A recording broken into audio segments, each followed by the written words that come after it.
News in a bit more detail is the journalist and broadcaster James Marlow. James, thank you very much for joining us again. Is it really 100 days to Christmas? It's about that, yeah. Actually, I'll find out while you're telling us what's in the papers. There's loads of stuff in the papers. I've just picked out the Mirror, page 6, the headline, Vax to Future. What is that talking about? This is the vaccine booster. This is the third shot. It's the rollout. It began yesterday. It's in a race to bolster the winter possible surge. It's aimed at over 50s. And scientists are now looking at whether children need the second dose of vaccine, and if so, which type. Now, I know this is going to worry some viewers.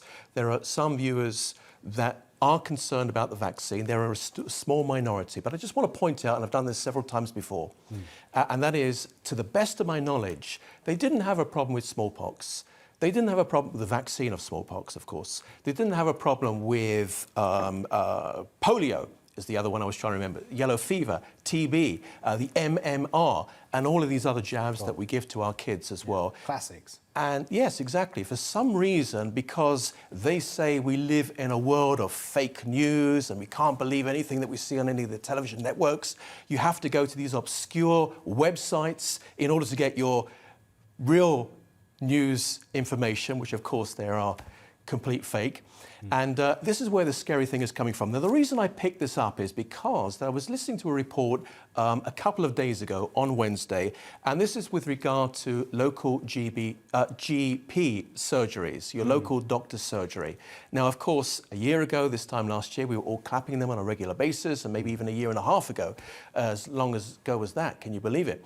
But at the moment, local GP surgeries are getting a little bit of a hard time because patients want to see their GP and they can't get a face-to-face appointment. Now, in defence of this, the GPs say, look, we can get more appointments in if we do it online and we speak to them over the telephone. But however, as a result of this, and I get that, I understand that, and also GPs, by the way, are saying that in some cases you don't need to see a GP, you just go along to your local pharmacy. And I get that I've as actually well. had a couple of very successful interactions with my GP, not in person, online. Yeah. I think the problem is, in one way, they can use that as a really efficient strategy. If you've got a simple problem that can be dealt with like that, you're going to cost the GP less time. The problem is the lack of the face-to-face interactions for those people who do need it. Right, and why is that a problem? Is in some cases there is a cough and there are other symptoms like fatigue.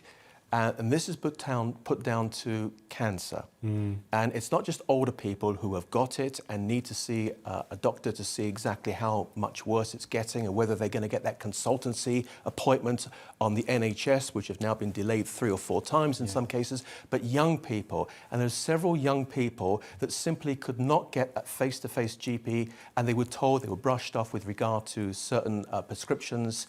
And unfortunately, in some cases, they've lost their lives. So it's a very difficult balance because in defence of surgeries, and I try and give the argument on both sides, in most cases, not in all cases, but in most cases, and in defence of surgeries, they would say is, look, we're overwhelmed. We just don't have enough doctors. We simply don't have the staff. We've got thousands, in some cases, thousands of patients registered to our surgery, and we just can't see them. We can't deal with it. But on the other hand, patients in some cases are desperate and they are passing away. Quick question, do you know the name of your doctor? You'd have to say it. Every time I've actually spoken to a different doctor, I get given the option where they say, do you want to speak to your regular doctor? And I just go, no, just give me the first one. So I've got no idea who they are. James, do you know the name of your doctor? Because it used to be a thing, didn't you? You'd have a relationship. I did. I have a very good. I had a very good relationship. Okay. A very good relationship with my doctor. In fact, he was, I think, the chairman of the BMI. Is it the BMI? One of those medical. Medical. Sounds like you had the cream of the crop. Exactly. He retired.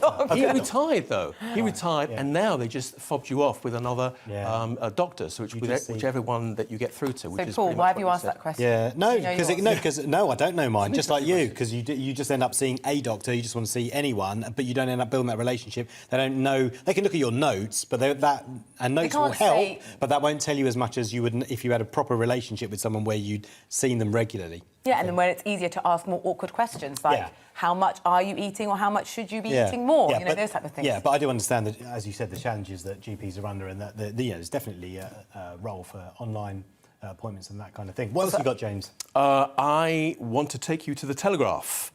Inside the Telegraph, the deputy political editor, her name is Lucy Fisher, and she points out another 6 ministers were sacked yesterday. You just had an interview about this, 6-7 minutes ago, something like that.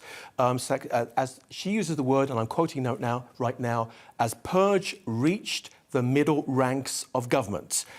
Nick Gibb fired after a 6-year stint. Also out was John Whittingdale and Jesse Norman. The reason I wanted to bring this up very simply is because cabinets are replaced on a regular basis by regular prime ministers. And it's not necessarily because they're doing a bad job, in some cases they are, but it's not necessarily because they are. It's not necessarily because they're disloyal to the prime minister or they're disloyal to the government or the party itself. It's just that, and I'm looking down over here because I'm looking for the line which I got. Yes, it's because the political change train comes along.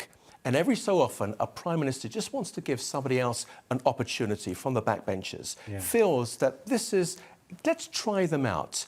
In this particular case, more women have come into the cabinet. But for me, it's not about woman or man or what religion you are or what colour you are. It's about whether you can do the job or not. And I think it's right that the Prime Minister gives that opportunity. We all want employers to give employees that opportunity.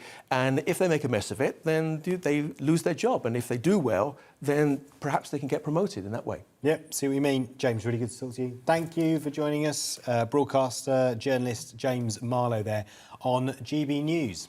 It's 7:20. Coming up here on the programme, the NHS in Scotland